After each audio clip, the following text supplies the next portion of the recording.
The Uber driver dropped us off at the wrong address. He smiled like someone apologizing for weather, slung his phone into the cup holder, and walked toward the house as if it were his place to be. Then he vanished. We had told him the cross street, the blue mailbox by the willow. He checked the pin on his app, told us it matched, and shrugged when Mia said the house looked empty. Sometimes these maps are weird, he said, voice already softening into whatever politeness drivers use to make strangers comfortable. He called himself Eli. He was 30 or 32. He had a thin scar along his jaw and a sleeve of tattoos that stopped at the wrist of his dark jacket. He kept glancing at the phone, at the little ETA that refused to update.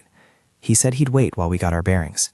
When the streetlights turned to tired embers and the road narrowed to 2 faded lanes, everything about that decision felt like a hinge. There's a sound a car makes when the world goes wrong, not the crunch or scream of engines, but the small, precise hush that settles over a living thing. The radio went to static. The cab's interior light thinned. For a moment, the three of us, me, Mia, and the other passenger, Ben, only had our breathing and the echo of the driver's shoes on gravel. He walked in one direction, toward the porch, and the house, which from the road looked like a silhouette of a capped promise, opened into a different anatomy as we followed. A face of glass, a cough of rot, a hallway that smelled of candles blown out a long time ago. If headlights can feel like eyes, that night they were watching something inside the trees. The driver's taillights smoldered as he left the car. He did not turn to wave. He did not say, "I'll be right back." He walked in, the hem of his coat catching on brambles, straight toward the orange glow on the porch that blinked like a low, watchful heart. I should say, because it matters to how I will still wake up sometimes, that Eli had been nothing but civil. He cracked jokes about the app. He told us he liked listening to late-night radio when he drove long shifts. He promised he wouldn't log off yet. We tipped him in cash because his card reader had a hiccup. We gave him our order like people who do not expect to owe anything but a normal drop. He took our money. He checked for a signal. He walked to the house. Then he vanished. We followed because we did. The smallest threshold was the easiest to cross, the porch step. Mia held my arm like a compass. Ben kept glancing at his phone as if a screen might rewrite the night. I had my hands in my jacket pockets and a coin, warm and round, clicked against my palm. The coin was one of those small things I kept in my pocket. An old Chinese cash coin my grandmother had left in a box of buttons. A square hole in the center, edges worn like a promise. I thought, briefly, of coins and mouths and names, how people leave pieces of themselves like change below benches and on windowsills, thinking they'd be found. The porch light had an orange cast, like the skin of an overripe fruit. It pulsed once, as if to check the air, and then held, a steady watch. When we stepped up, the wooden boards sighed under our weight. A scraping sound came, high and dry, like nails run along a board. Ben swore he heard whispering. Mia said nothing. She only listened with her head tilted. The front door wasn't fully closed. It stood a fraction ajar, the kind of split that allowed an invitation and a threat in the same breath. The living room inside was arranged the way a memory arranges itself when it wants to keep you. There was a table with a single plate, dust-furred, the child's chair tipped against the wall, and at the center of everything, a small altar. It wasn't altar like in sanctuaries with gold and banners. It was an accumulation. A shoebox propped on a stack of phone books, jars with lids rusted to stubbornness, and a belt of objects wrapped in twine that looked like they had been collected by a meticulous, patient thing. They were coins, the same type as the one in my pocket, but many more, strung together like prayer beads. Their square holes were centered and deliberate. Each coin had been arranged with an intent that felt like a language. A doll's head sat on top of the shoebox, one cheek rubbed smooth by something that had been pressed against it. The child's shoe, tiny, white, cracked along the toes, rested beside a Polaroid photo whose image had been half burned at the edges. The photo's face was splashed out with a ring of soot, as if someone had tried to erase what the camera had captured. There were jars with things in them. At first you thought they were plain relics, buttons, keys, the kind of waste a life forgets. Then you saw the labels, written in a fine, steady hand. Broken promises, nights not slept, names misheard. The tags could have been a joke, except the smell told another story. Candle wax and old pennies, and the damp, papery smell of leaves pressed under newspapers. It smelled like a coin jar overturned on a winter night. We did what people do in rooms that are forbidden without saying so. We divided by function. Ben went for the windows. Mia sorted through the jars with gloved fingertips, whispering, more to herself than to anyone. I offered to take the Polaroid, a reflex to hold the pieces of other people's nights. The camera's white border was rough under my thumb. When I peered at the image, my eyes slid across a blur. in the sense that something had been captured improperly, that a capture had been forced. We made jokes at first, because the human throat packs laughter into moments to stop teeth from grinding. We said the house should be on a historical list. We said someone had quirky craft habits. The sound from outside changed the room. It was a shift that didn't come from the house so much as the shoulder of things outside, a low scraping, closer this time, as if something was being dragged across the underbrush toward the yard. I remember the scraping with the kind of shame that can rewrite small actions as monstrous. It is not that I imagined bones. I imagined the economy of something determined to make itself known. The scraping went from tender to urgent. On the porch, the orange light blinked twice and then held.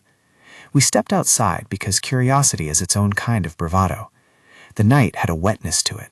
The leaves along the lane had been raked and left to rot there, whispering underfoot. The field behind the house turned into a dip, a hollow where you could feel sound slow down and gray itself.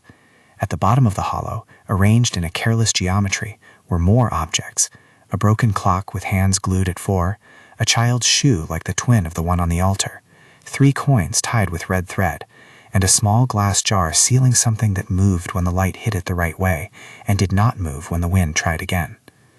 Something else was watching. You could see it in the way the grass shivered, not with wind, but with attention. In the trees lining the hollow, small lights blinked, not car lights, but the glint of reflective surfaces, or perhaps eyes. When Eli moved toward them, he did so as if unafraid. I still have the sting of that as a hinge. He smiled back toward us, like someone leaving his family for a minute to fetch a phone charger, or like a neighbor who knows where the spare key is hidden. He walked to the edge of the hollow, beyond the reach of the porch lamp, and for the last time someone saw him clearly. The phone vibrated in my back pocket. It was a text. I thought it would be Ben coordinating with someone. It was a word, short and white on black. Stay. No one touched their phone at first. The word hung, ridiculous and precise, and no number accompanied it. We all looked at each other. Ben's face had turned flat like a coin. Mia said, "That's not funny." And then the anger went out of her like breath. The coppery smell of our own mouths filled my ears. Whoever sent it had our attention. Whoever sent it knew how to push against the thin places between decision and panic. Eli called back to us, his voice softer, as if he were on one of those walks people take to think and return changed. He said, "There's someone out here." He did not sound like a man making up an excuse to leave. He sounded like someone who had looked and found another mind. He walked into the trees, and the light swallowed him. I remember 1,000 small things after that, the way my hand hovered near the sleeve of his jacket, the near touch that didn't descend into contact. I remember the tiny animal thought that said it would be fine if he left. Have you ever felt the gravity of your own cowardice so heavy it becomes an instrument? My fingers grazed his sleeve, a moth on linen. And then I didn't pull. I told myself I was being reasonable. He was a stranger, I rationalized, a driver entrusted with a vehicle and his own decisions. There is a logic to cowardice that pads itself with rightness until the world needs courage. Then made a sound that was close to a bark. He called, "Eli! Hey, Eli!" The sound passed into the trees like a thrown stone, and we waited for it to ricochet back. There was no reply. The scraping intensified. Somewhere to my left, something shook the leaves like it was trying to step out of its skin. We split, foolishly. Mia and I took a narrow path between the underbrush while Ben circled along the other side. The undergrowth closed up around my knees. The moon was a smear, and the orange light of the porch retreated like an eye turning away. The hollow folded in on itself, and the closer we got, the cleaner the world sounded. The scrub-nosed quiet where only small animals should be. Then we found the place where something had been done with careful deliberation. A circle of jars, each with a single object inside. One jar contained a child's torn mitten. Another held a paperclip balled and rusted into the shape of a finger. The labels were there too, short phrases in the same hand. Promises made at 30, one read. Things looked back and not returned, said another. At the center of the circle, on a flat fieldstone, lay a coin with a square hole. It was warmer than it should have been, like the surface of a recently used kettle. The coin's edges were clean, as if it had never lived in a pocket. Someone had wrapped a thin strip of paper around it and drawn a map on the paper in faded pencil, lines that radiated outward like roads leading from a name. We called out. We shouted out numbers and names. We tried to be clever with the panic, inventing plans that were only formalities. Ben wanted to call 911. Mia wanted to go back for the car. I wanted to do anything that would translate me from a witness into an actor. There is a moment in sudden absence where action feels like authority. The problem is that some absences are not susceptible to authority. When we returned to the porch, the car's taillights were gone. The cab sat where he'd parked it, doors locked, engine cold. His phone lay on the driver's seat, face down. His jacket was draped over the backrest, as if he might step out at any moment. There was no blood. There was no evidence of a struggle. There was an open app on the dash, showing the route he'd taken and a history of trips that ended in proper addresses. The map took a long time to load, and then froze with a small animated dot where the house's marker was supposed to be. The dot blinked and blinked until it felt like a pulse. We called the number on the driver's profile and got a voicemail. We called the dispatch number from inside the app and waited for an operator who sounded distant in the wire. We called Eli's listed emergency contact and left an impossible message. The three of us sat in the car for a long time, like people who had been dropped into a story and refused to turn the page. The smell of old pennies and wax lingered at the edge of my sense, as if it were a tale that followed us into the cab. It was Mia who found the scrap of paper folded flat in the glove compartment beneath the owner's manual. On the paper, someone had written a single line in small, steady script: "Take what the house leaves you, and leave the rest." There was an arrow drawn underneath it, pointing toward the photo of the altar that someone had propped inside the journal. We had not put that photograph there. We had not made the arrow. The handwriting was not Eli's. His handwriting, when he left a receipt on the console for us to sign, had been round and quick. We drove from the lane like stolen priests, headlights cutting a path back toward town. The road felt longer in the aftermath. Reflections of the orange lamp chased us down the asphalt. We kept talking in snatches: what we should do, who we should call, the silly things that sound like competence when you say them out loud. We stopped 3 times because someone thought they saw a figure at the tree line, and 3 times nothing was there but dark. At one point, the app dinged. An automated message reported a surge in the area, and a small surge icon pulsed where the map said nothing was. We reached the signal when the town began. Streetlights, which had been ordinary before, now looked accusatory. The diner on Route 4 played a playlist of familiar songs, and the coffee shop's lights were on as if nothing had happened. People who had never known Eli's name passed us while we sat in a parking lot and tried to call in favors from officers who owned the right kind of patience for lost things. The sheriff's cruiser looked official but tired. The deputy who came to the car had a family and a permanent crease by his mouth. He took our statements with the care of a man who knows how the world keeps swallowing small mysteries. He sent a unit to the house and promised to get a tracking dog if the area was accessible.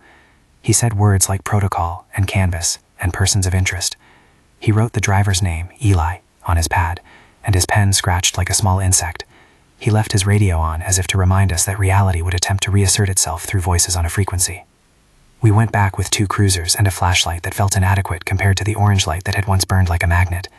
The yard was a footprint of what we'd seen. The altar remained. The coins were where we'd left them. The child's shoe sat like a punctuation mark. But there was no sign of Eli's boot prints leading inland.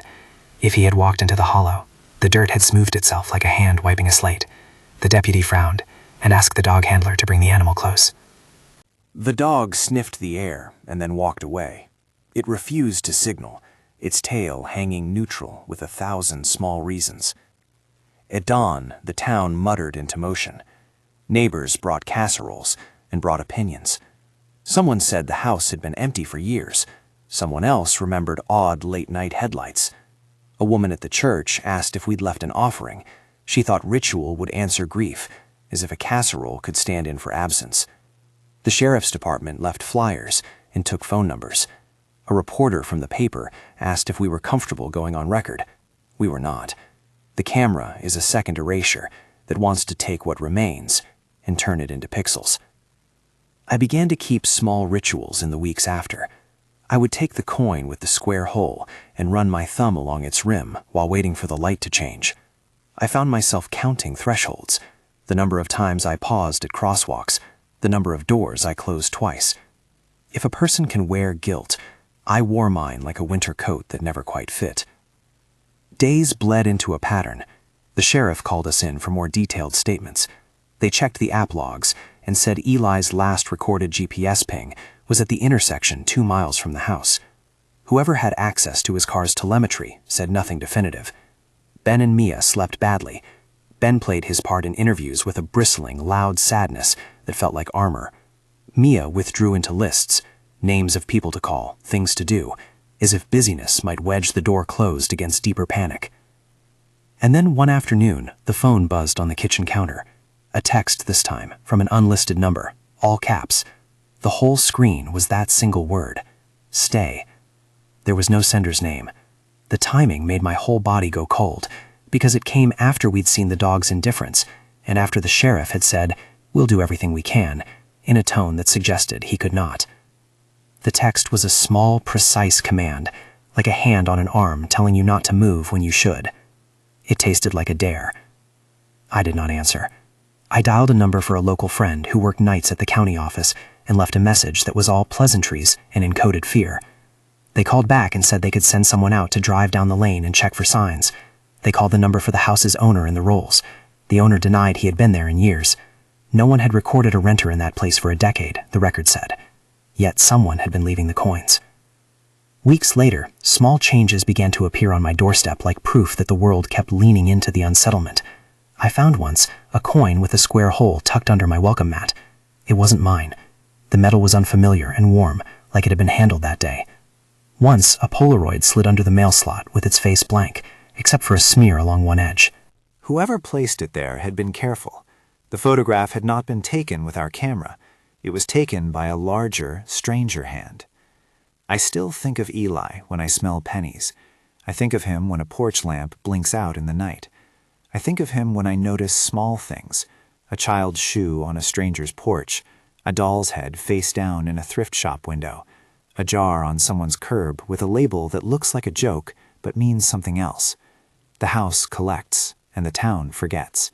People move in and out of routines, and my name becomes a listing in the sheriff's file. The thing I have to tell you now, and it's the reason I'm telling this at all, is that when a decision is small, it can become monstrous. My hand nearly found Eli's sleeve. It was a fraction of a second. That unread tension is a weight on me more constant than any grief. I could tell you I would go back and save him now if it meant anything. I have driven past that lane in the night since, and the orange light will sometimes wink on, as if testing me. I have stopped, told myself I would not, and kept driving. That is the cruel geometry of regret. Every turned-away face becomes a map of what you did not do. Things accumulate around us that don't belong to us. They are placed like honors or warnings, and sometimes both. Somewhere in that house's hollow, there is likely another label written in tiny print. Perhaps it reads, visitor, or left in trust, or nothing at all.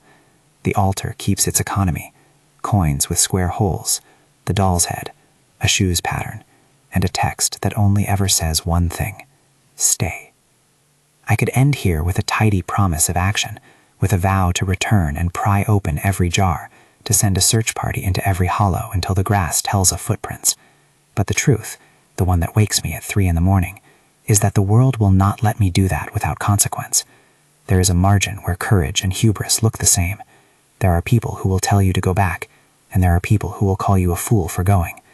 There is at least one artifact I took from that night and will not show anyone. A single photograph file that refused to open on any of our devices. It sits on my hard drive like an unplayed chord. If someone reads this and wants to know more, there will be a second part. If someone thinks the police can untangle this by paperwork, they will learn the limits of forms. For now, I keep the coin in my pocket. I keep the memory of his last smile. And when the phone blinks and the word stay appears in my messages, I reply to no one, and I look at the road. I check the mirrors. I feel the flesh of my own cowardice like a live thing, and I try to count thresholds so the number might make sense. If you like real feeling mysteries told nightly, consider subscribing for more. That night, after the sheriff drove away and the deputies left a yellow crime scene tape at the edge of the lane, more as a ritual than as a real seal, I stood in the kitchen with the coin between my fingers and the Polaroid face down on the counter. The photograph's border seemed to glitter like a promise. My phone vibrated once, 2 days after the event, with the image of a single orange lamp that I had not taken. The message attached had no name. The sender had left a single line: "We keep what is dropped at our doors."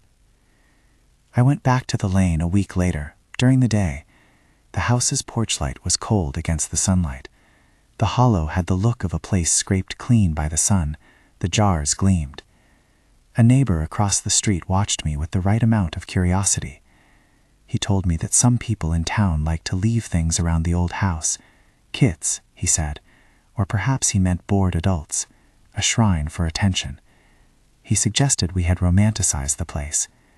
The sheriff's report said there were no signs of foul play, and it suggested that people who go to strange houses sometimes have reasons they do not admit. When I reached the porch, I found a fresh coin next to the top step. It lay where shoes would meet the threshold, square hole glinting, as if someone had replaced the world with a token and expected us to play by its rules. On the back of the coin, someone had scratched a tiny arrow pointing inward. There are thresholds that are just doors, and thresholds that carry the weight of choice. Sometimes the difference is whether you reach out. I reached out once and let go. I have to live with that. The house will keep doing what it does whether I go back or not. The altar will collect other people's small things, lost mittens, orphaned keys, photographs half burned. The orange light will blink. The single-word text will arrive like an invitation and a command. I went home that day with a coin in my pocket, the same coin that looked like my grandmother's coins, and a photograph that would not open. On the drive back through town, the diner on Route 4 was full, and people laughed at a table by the window. Someone had left a child's toy on a park bench. Life looks for ordinary places to rest even when other places are sucking at the air. The following week, the sheriff left a voicemail. "We're still looking," he said. He did not say it in a way that made me feel reassured. The paper printed an article that buried the facts beneath the grammar of routine. A blog picked over the story for sensational headlines, and there were comments that suggested we had staged something for attention. Those are the margins of loss.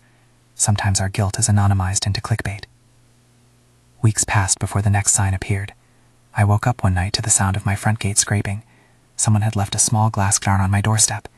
Inside was a single coin with a square hole and a sliver of paper. I did not open it for days.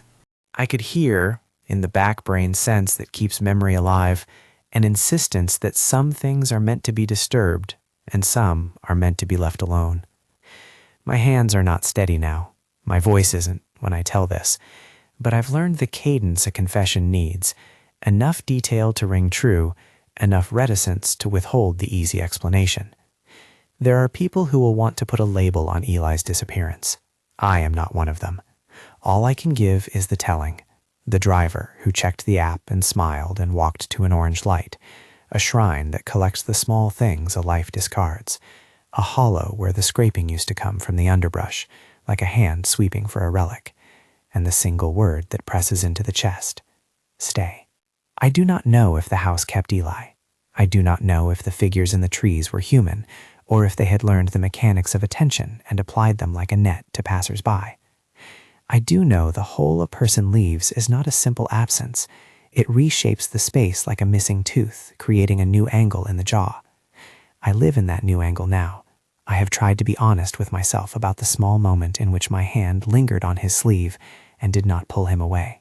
There are more things to tell: the sheriff's dog that refused to signal, the photograph that will not open, the town's slow move back into its ordinary rhythms, the new objects that appear on the altar when I dream. But that will have to wait. For now, this is where the night lives: an orange lamp, a coin, a child's shoe, a scrap of paper with a word that holds like a bruise. If you stay too long at any threshold, you will find that something inside wants a witness. Sometimes, being a witness is all you can be.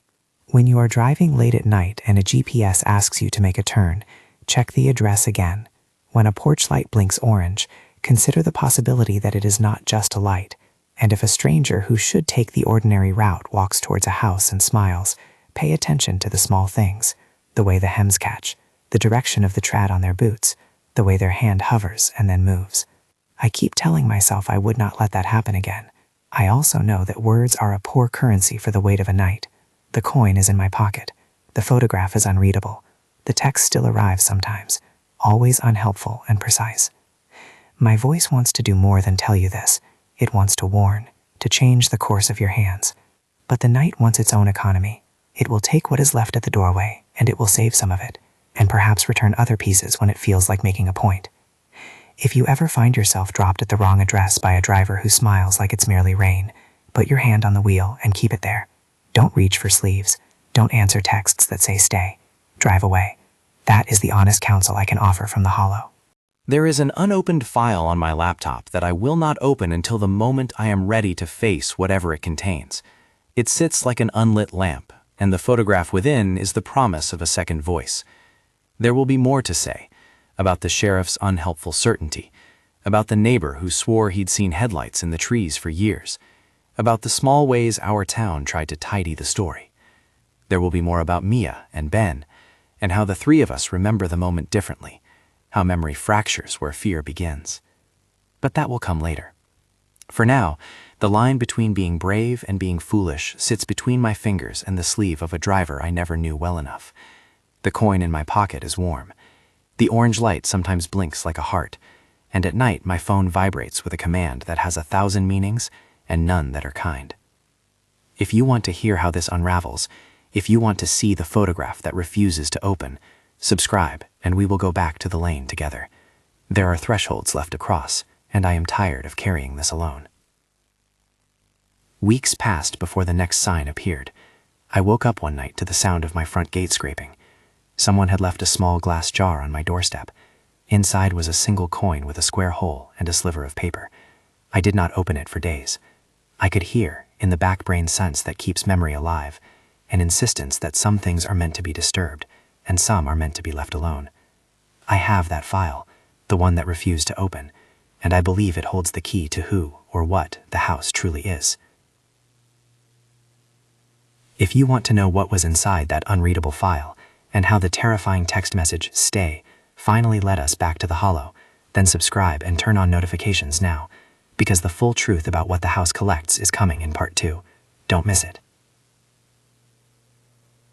I finally took the file to someone who knows how to make broken things talk.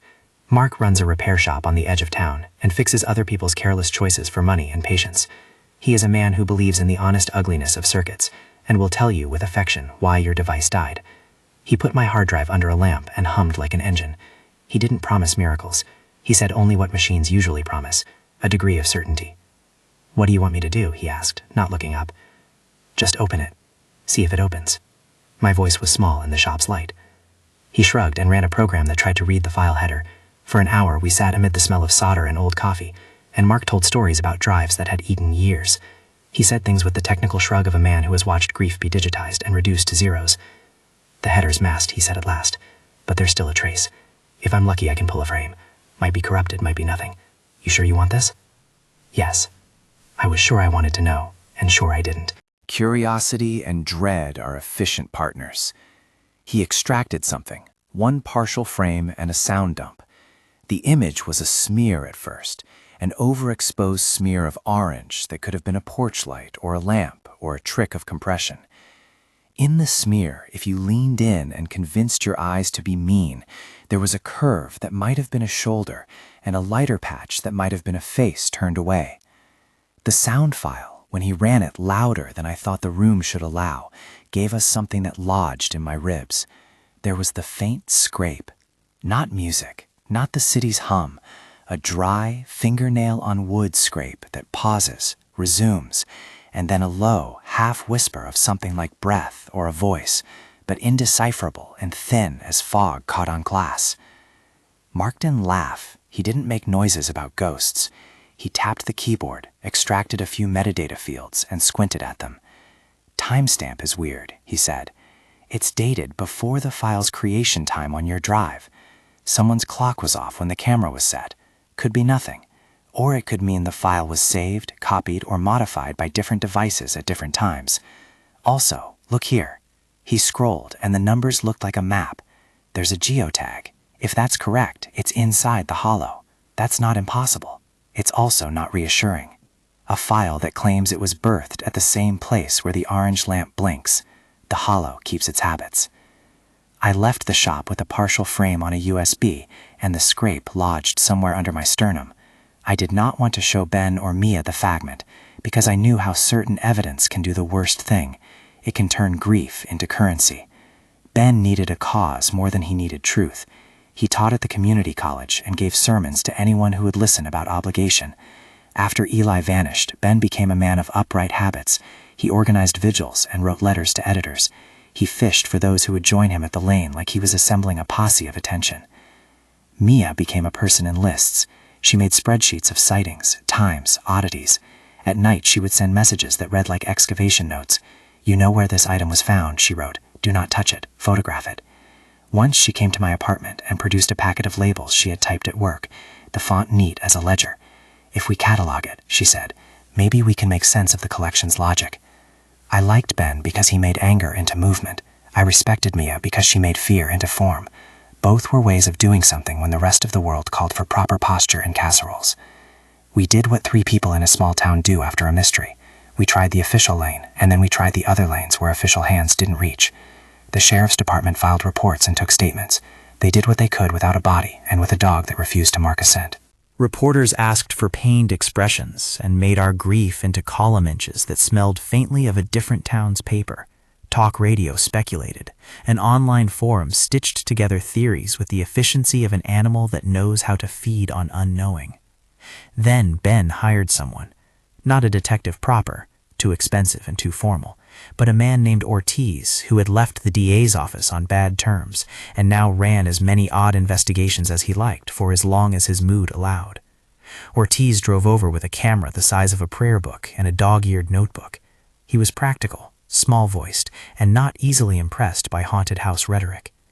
He asked for permissions and for patience. He smiled at our eagerness, like someone who understands how hope can tilt people toward bad choices. "If we're going back," he said, "we do it with cameras, straps, and consent. Not because we're brave, because we're careful." He meant business. He meant the lane would be observed, not assaulted. He persuaded the sheriff to allow a limited sweep with recorded cameras, ring-like devices to be positioned near the porch, and a drone to fly a gentle arc at dusk. The sheriff agreed because Ben had friends with time and money, and because the sheriff's office enjoys being part of a resolution, even if it does not always find one. We went out at dusk with batteries and breath. The orange lamp was already on, a distant wink like an animal's eye. Ortiz stood with his hands in his pockets and his mouth set into a line that suggested he had already decided the case might refuse him. We placed cameras on the porch rail, on the leaning fence, behind a willow. We attached a recorder to a low branch near the hollow. The drone hummed like a wasp and took the sky, the pilot in Ortiz's truck with gloves and a brow that meant concentration. For the first time, we had men with equipment that could not forget and that agreed, in principle, to remember. At 9:30, the porch lamp pulsed once and then held. The ring devices recorded the orange glow in frames that would not lie if they could help it. The drone banked above the hollow and found, as the dark deepened, small points of reflected light in the trees, like eyes, like tacks. The recorder caught a scraping that bent the hair on my forearms into flags. Ortiz leaned forward, the glow of his phone outlining his features. "There," he said, not taking his eyes off the stream. On the live feed, a figure stepped from the tree line and walked toward the porch. Jerky, in the way that movement is when a human has been recorded by machines not built for intimacy. The shape was lit in orange. A person. A silhouette. Eli. I knew his gait before my mouth could say anything. He had a way of stepping with a slight inward lean, like a man carrying a secret in his pockets. He walked to the edge of the lamp's reach and turned his head toward the camera. For a heartbeat, he paused, looked right at the lens, straight into the 1,000 little eyes we'd planted, and then, as if someone had taken a pair of scissors to the world, the image dissolved. Not in the sense of a cut, in the sense of a file dropping a frame and then dropping another. The feed stuttered. There was an orange flare that seemed brighter than light, and then nothing. The drone's picture wavered, as if a hand had passed across the lens. When the stream came back for the porch, there was empty grass where he had stood. Our microphones recorded a gap, 3 seconds of scraping, a breath that was not mine, and then silence. Ortiz rewound and watched frame by frame. He watched the comet of orange when it darted across the drone's lens, and the place the figure had occupied, that, when the frames caught him again, was empty. "Clip it," he said finally. And the strangest thing was his face. No theatrics, no fear, only the unadorned weight of someone who had seen a file behave like the world was being coy. We played the clip for the sheriff, who came out at first light. He watched it twice with his hand over his mouth, not because he believed in spirits, but because the clip refused to be polite. The sheriff's brow nodded. He couldn't call it a crime. He couldn't call it anything the law has a name for. He called it an anomaly, and that was the word that hung over our heads for weeks. A neighbor came forward that morning, a woman named Agnes who lives 2 houses down and keeps her lawn with a care that suggests her life is a calendar. She told the sheriff something that made the skin along my neck catch. "You know," she said, "people have been leaving things there for years. Not many. Little things. Things that mean something. Once I saw a man leave a lantern there and then go back and wait outside like he was expecting a guest. He didn't come back for 3 nights. Agnes's neighborliness sounded like acquiescence. She had seen this place collect. She had seen people make offerings to something that answered in absences. Not everything that documents a thing explains it. Ortiz's clip explained only that something obscured sight at the exact moment Eli was near the hollow. It left a hunger for explanation and a taste like metal. We kept playing it. My stomach clenched as if we were rehearsing the moment of our failure. The dogs still refused to signal. Forensic teams found traces of old wax and the kind of dust you get from left behind things, but nothing that said, "Here is a body," or "Here is violence." The physical evidence stubbornly refused narrative. Ben's activism became public. He began to hold vigils under town lights, and he sent out flyers that had picturesque fonts and serious headings. People came at first because there was novelty, and then because the novelty cooled, and they found they could not help pitying the shape of our small town with a missing man in its center. A local blogger called us the Lane's New Tragedies and used our photos for clicks. Someone posted a shaky video of Ben standing on a milk crate speaking about accountability, and the comments were the town's moral scab. Prayers, calls for action, notes that suggested we sling our coins and be gone. Mia stopped coming to the public things. Her email updates grew rarefied and clinical. She had a box under her bed full of labels, and she slept in day shifts and woke at night to make lists. One evening she showed up at my door with skin that looked thinner and a face that had reinvented worry as a line of practice. In her hands she carried a small jar with a label, "Things Left for Eli," and inside, rolled like a relic, was a scrap of paper that had pencil lines on it and a smear that might have been tear. "I left it on the porch," she said. "I thought, if I gave something, if I made an exchange, maybe the math would change." "Did you sign your name?" I asked, not wanting it to be an offering, but understanding that offerings are a language of bargaining. "No," she said. "I put a piece of my hair in it. It felt stupid and small and right." People do strange things when structure collapses.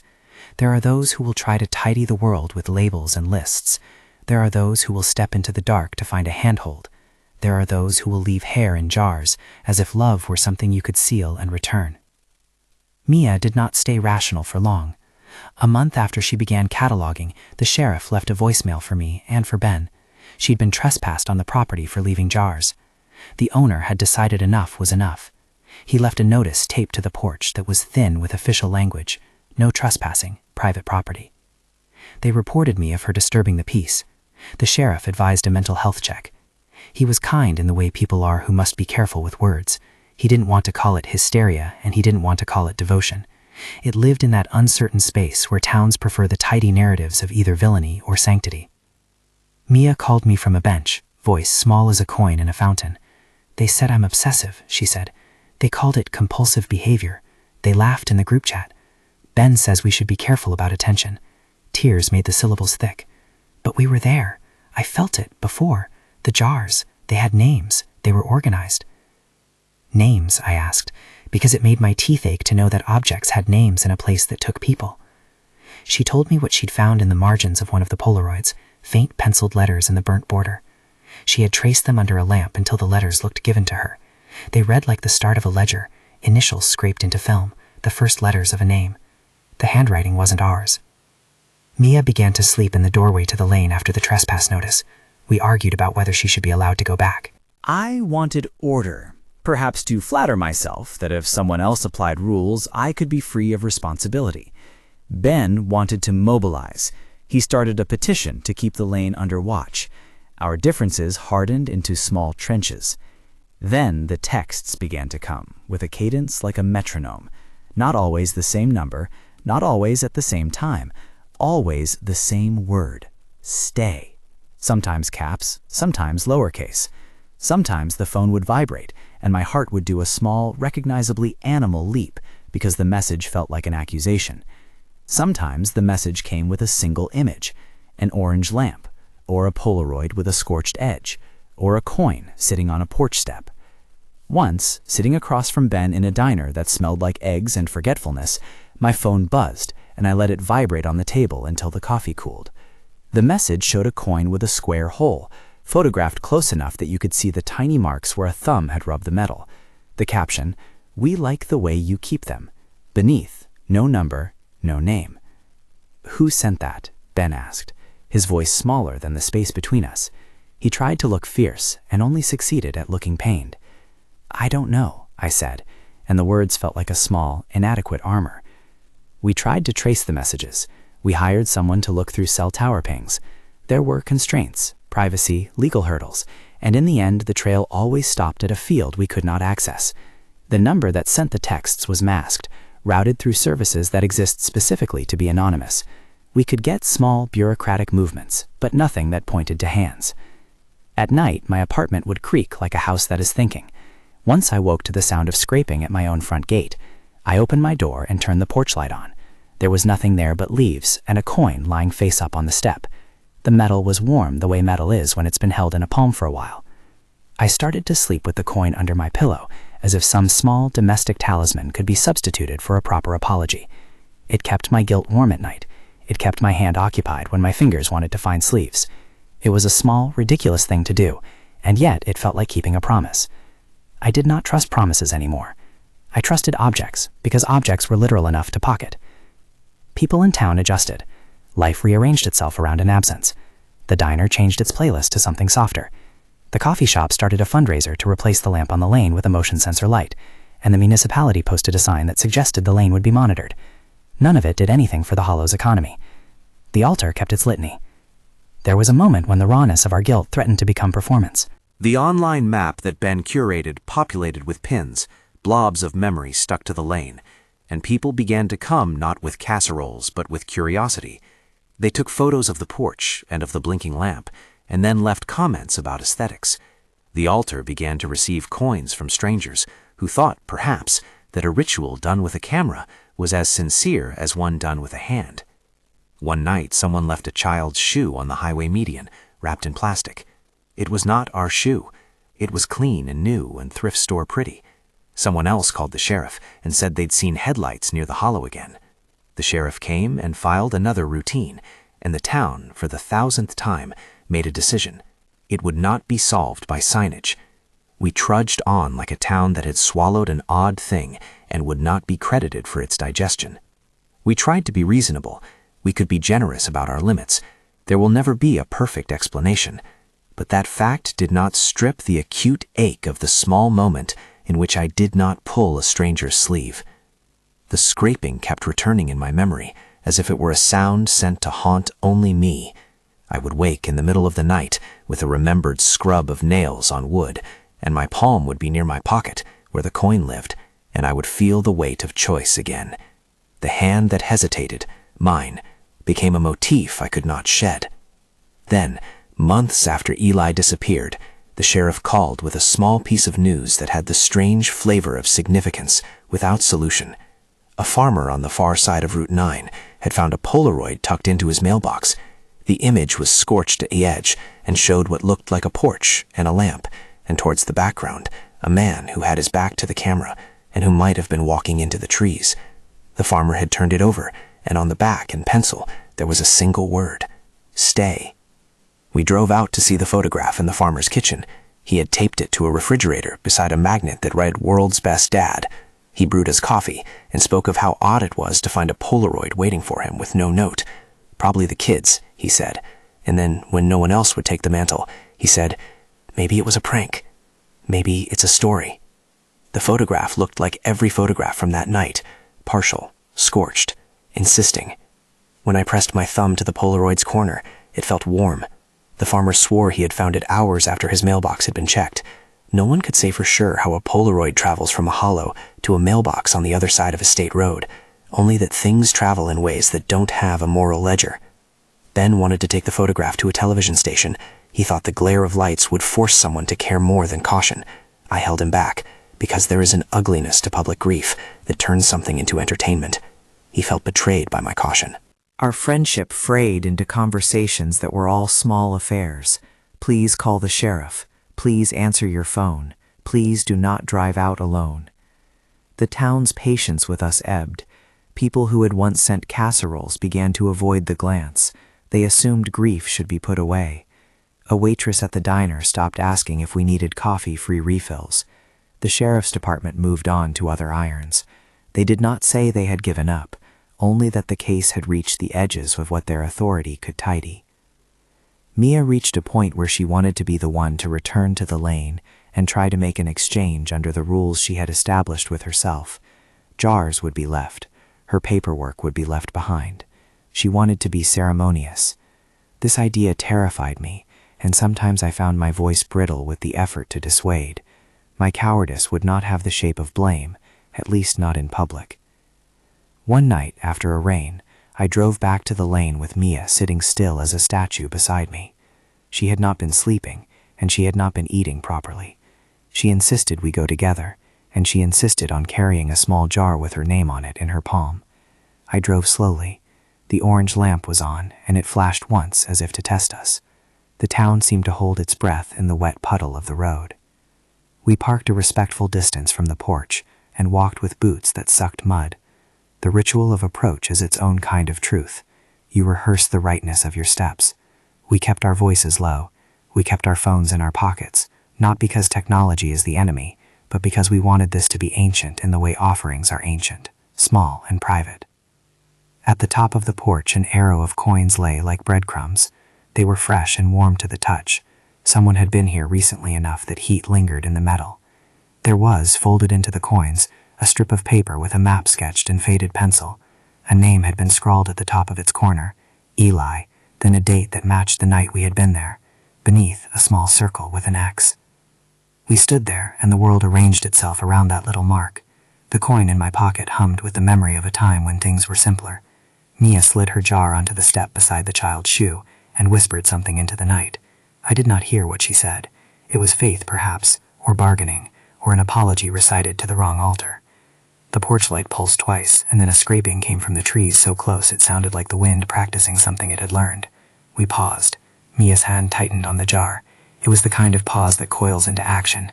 Something in me wanted to reach for her, to tug her back into the shape of safety. Instead, I watched. From the tree line, a figure moved forward. Not the driver, not the shape I expected. Something smaller, more precise. A person? A thing? My eyes wanted a label. The world refused to provide one. The figure stopped at the edge of the porch, and if there was ever a look that could break you into pieces, it was the way the thing turned its head toward us. There was the impression of a face, like the suggestion of a doll's cheek. Its motion was too steady, too deliberate, like a wind-up toy that had been taught to imitate human curiosity. Mia laughed then, a sound like breaking glass, and left her jar on the step and took a step forward as if to make contact. I moved faster than I expected, grabbed her wrist and pulled.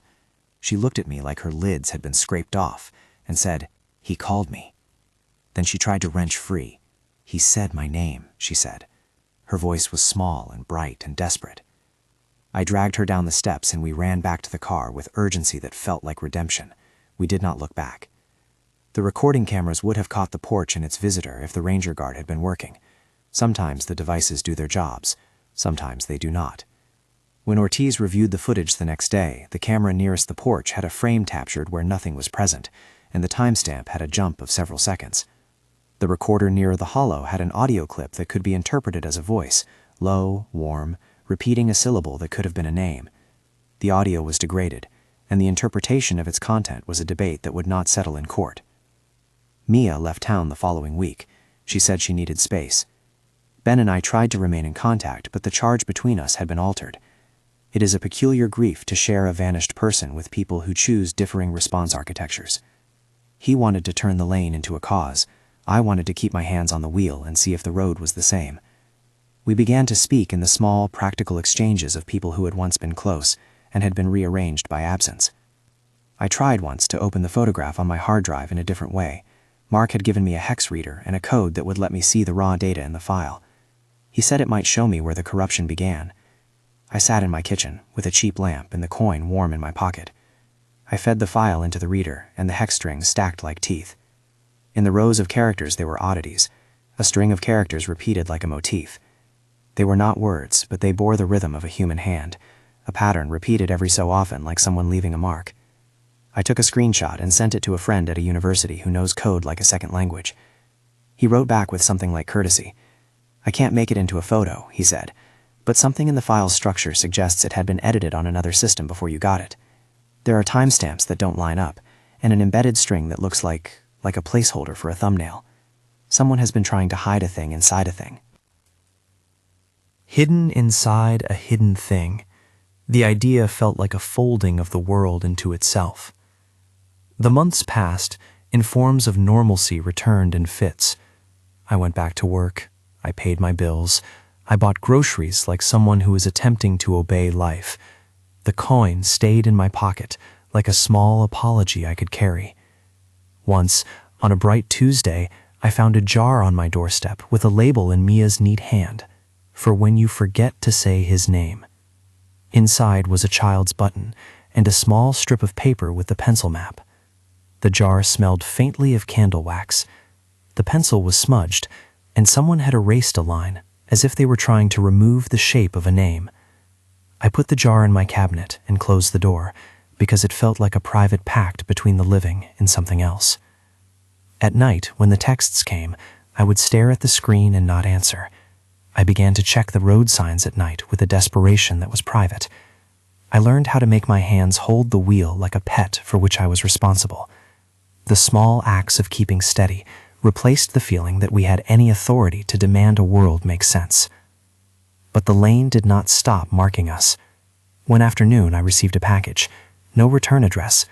Inside was a Polaroid wrapped in tissue paper and a note. "You almost touched him." The Polaroid was scorched at the corner, and on it was a blurred image that, if you tilted your head and allowed your eyes to be unscrupulous, suggested a man standing with his back turned to the camera and the orange porch lamp behind him. The note's grammar was clean. The note's implication was not. I kept the Polaroid in an envelope, and eventually it became one of those things you carry in the pocket of your life's coat. The note's message resided like a fungus under the skin of my days. You almost touched him. You almost wrote a different ending. The margin of action that is your life can be a cruel thing. When I was finally too tired to hold the file inside my machine like a secret, when the coin had worn a petal into my palm, a reporter you might have seen on the local evening news called with a small kindness in her voice. She wanted to meet and ask questions. She had an editor who wanted to do a human interest story about small-town losses. Ben wanted it. He thought the glare might make authorities act. Mia did not want a camera. I was somewhere between wanting answers and dreading spectacle. She came to my apartment and sat across from me with a notebook and coffee in a town mug with a chipped rim. Her name was Rachel, and her questions were precise and gentle in the way people become when they realize they're dealing with someone whose night never ends. We spoke for what felt like an honest hour. I told her the parts I could bear to tell without dissolving into a knot of self-recrimination. I told her about the coin and the last half-touch. I told her finally about the file, and she asked if I would let her see it. "No," I said. "Not yet." "Why not?" she asked, and her pen stilled. "Because there are things that when shown become permission," I said. "When you shine a light on some things, you give them a shape they can use. I am not ready to hand that shape over." She nodded like she understood, though I suspect she did not.